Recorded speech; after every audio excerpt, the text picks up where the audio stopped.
Hoi An's lantern ritual has shifted with the times. Once a local tradition, it's now the backbone of a tourist economy that feeds the river every night with floating paper and flame. Vendors line the water's edge, old women selling candles to families and couples who arrive in steady waves. Children hand over small bills, take their lanterns, and watch them drift into the current. The bridge glows in the background, pulling more visitors across each season as Vietnam's popularity spikes higher than it has in decades. What you see here is equal parts heritage and hustle. A spectacle running at full capacity in Old Town.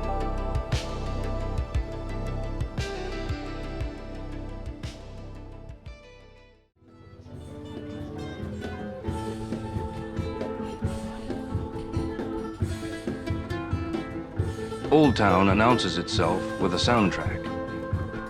Street musicians working the night crowd, their instruments carrying both local tradition and melody. The music sets the rhythm of the streets, an undercurrent that ties the past to the present as visitors move deeper into the lanes.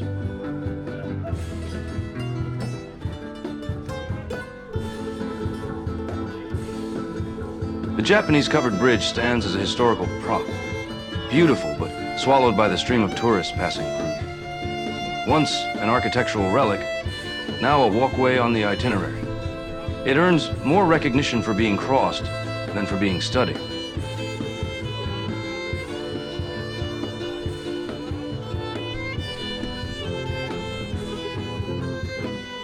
The modern bridge, though, is the true centerpiece. Lit in shifting colors, it funnels the crowds from one side of the river to the other, carrying with it the pulse of the night. This is where the density builds, where Hoi An feels less like a preserved relic and more like a living attraction, expanding every season with Vietnam's rising popularity.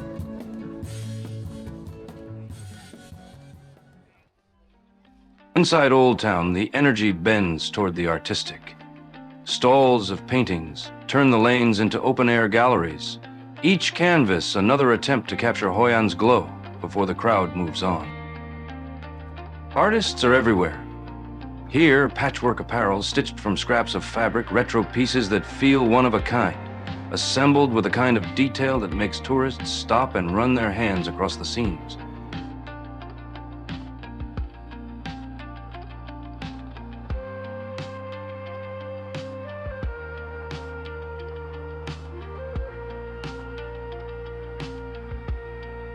Leather vendors line their walls with shoes, purses, and bags, polished under the streetlight for quick inspection.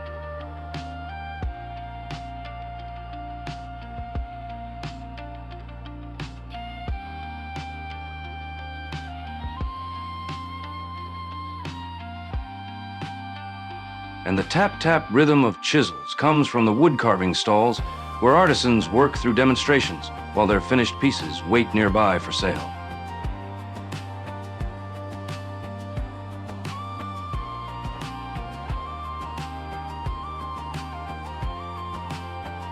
Tailor shops and leather stores anchor the trade here, lining the streets with displays of custom suits, shoes, and handbags. Some are modest stalls, others full storefronts with bright lights and measuring tape at the ready. The pitch is simple. Affordable craftsmanship, finished fast and tailored to order.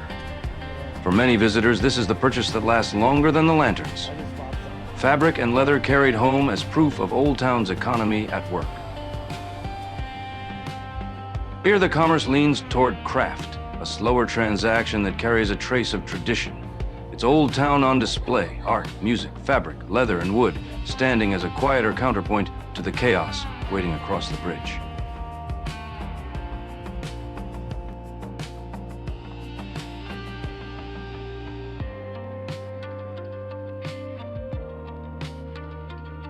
Crossing the bridge is its own spectacle. Crowds squeeze shoulder to shoulder. Cameras raised, voices overlapping in a dozen languages. It feels chaotic, a funnel of bodies moving in both directions at once. Yet beneath the noise, the river moves slow. Lantern boats gliding past, their passengers lit in warm glow, as if floating through a calmer version of the same night. The contrast is sharp. Frenzy above, serenity below. On the far side, the tone shifts. The preserved French facades are gone, replaced with rows of food stalls and open grills. This is the annex, less about history, more about appetite. Smiling vendors call out in steady rhythm, pulling tourists toward folding tables and plastic stools. The food comes non-stop.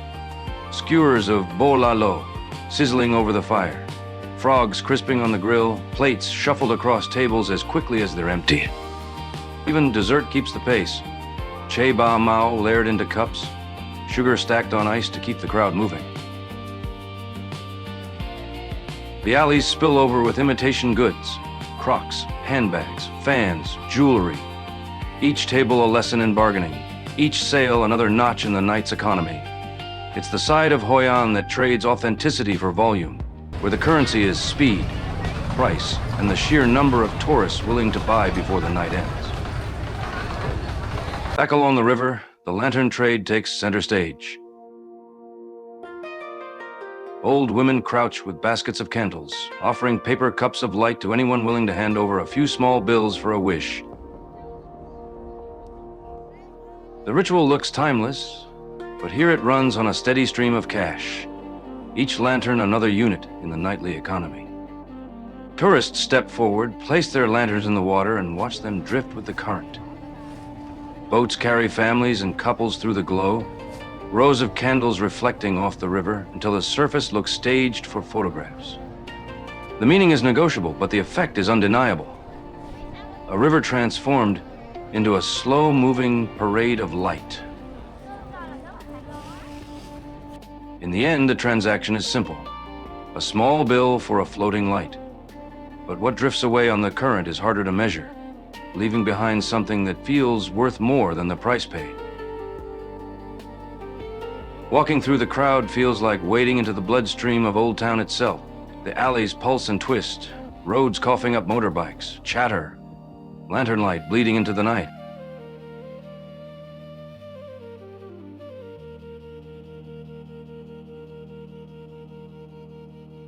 Two alleyways later, the air narrows down into something stranger. A selfie with lanterns. Staged, but unavoidable, like proof that the whole place really happened. The cafeteria, though, isn't humming. It's winding down, nearly empty. Just a few stubborn diners finishing bowls under half-dead lights. A reminder that even chaos has to sleep sometime. A leather merchant pulls me in with the quiet seriousness of a craftsman. A bag takes shape in our conversation, cut and stitched with intent. While outside, Mickey Mouse hands out candy like some delirious fever dream imported from the West. The tuk-tuks, those skeletal pedicabs, sit idle before the surge. Drivers smoking, laughing, knowing the night still has hours left to burn. And then, the final passage, the covered bridge. Wooden beams, shadows stretched long, a crossing from one world to the next. The carnival of Old Town behind me, lanterns flickering in the distance. A reminder that some nights never really end. They just sink back into the river and wait to rise again.